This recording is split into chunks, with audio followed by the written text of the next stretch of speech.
But neither of them knew I'd already found the hotel photos, the credit card statements, and the evidence. Have you ever had a moment that changed your life forever? For me, it happened in a crowded conference room, holding a warm cup of cheap beer. My wife, Sarah, was there, laughing so hard she could barely breathe. Her boss, James, a guy with a smile so slick it could slide off his face, was slapping his knee like my life was a stand-up routine. In front of a dozen strangers, Sarah announced, "Can you believe it? Mike still thinks his little birdhouse project is going to make money. He spent all our savings on it." James smirked. "Birdhouses? What's next? Selling them door to door?" The room erupted in laughter. Marketing directors, interns, people who couldn't build a thing if their lives depended on it, all laughing at my dream. Then Sarah delivered the final blow. "He can't even hammer a nail straight, and he wants to run a business." My ears rang. My hands shook. Something inside me just snapped. I put down my beer, turned around, and walked straight out of that room. Not because I was defeated, but because in that fire of humiliation, a new version of me was forged. The version that was about to burn their whole world down. It all started 3 months earlier. I'd been laid off after 22 years at the same company, corporate downsizing. They gut your career with a smile and a handshake. I was lost. One afternoon, watching a family of sparrows build a flimsy nest on my porch, a thought hit me. They deserve better.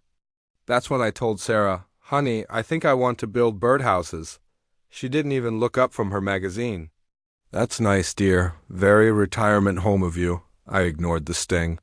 "No, seriously, high-quality ones. I've done the research." She finally looked at me, her eyes cold. "How much?" I told her I'd need about $8,000 to get started. She just shrugged.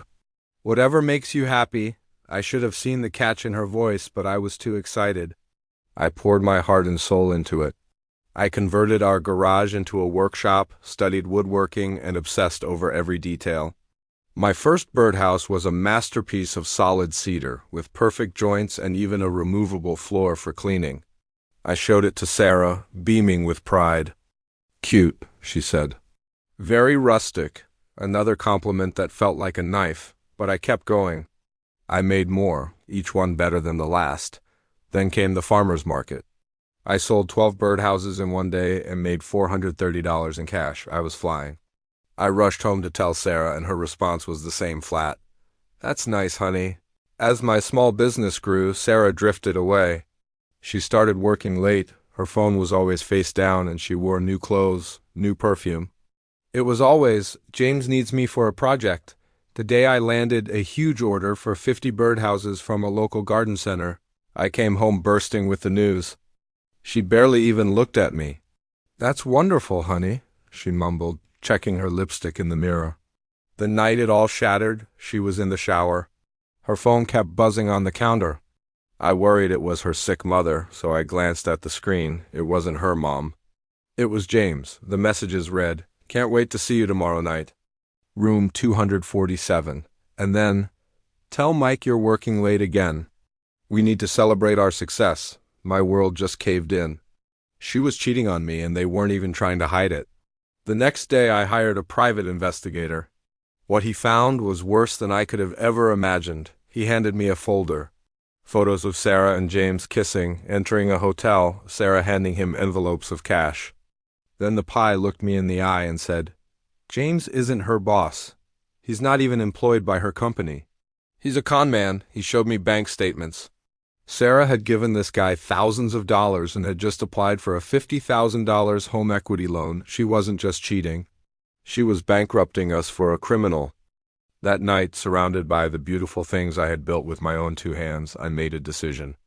They thought this was a game. Fine, I was going to play to win. I immediately canceled the loan, moved our savings, and froze our joint credit cards. I put my business entirely in my name. The pie dug deeper and found an email from James to his partner. "Sarah's good for another $5,000. After that, we disappear?" Easiest mark yet. My love for her died right there. The final act was a dinner at home. Sarah, all smiles, pitched me an investment opportunity. "Mike, James can double our money in 6 months. I just looked at her and asked, "Who is James?" "My boss." she lied. No, he isn't, I said calmly. I laid out the photos, the bank statements, his real identity, the emails. She still tried to lie, to blame me. You're just jealous because James is successful and you just make birdhouses. The next morning she was gone. A note on the table said, "Don't try to stop us." She didn't know that I had already called the police. 4 hours later, they arrested James at the Marriott, with Sarah right there in the room.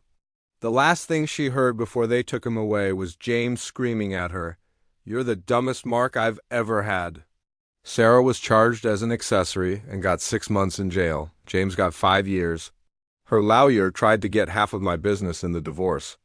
My lawyer, a brilliant woman named Kate, practically laughed him out of the office. I kept everything. 5 years later, my birdhouse business is thriving.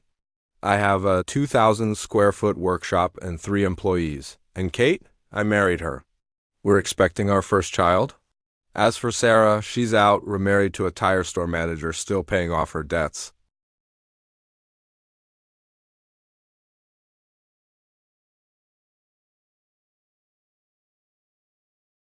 Thanks for listening to my story. If you've ever been knocked down, remember that sometimes that's where you find the strength to build something incredible.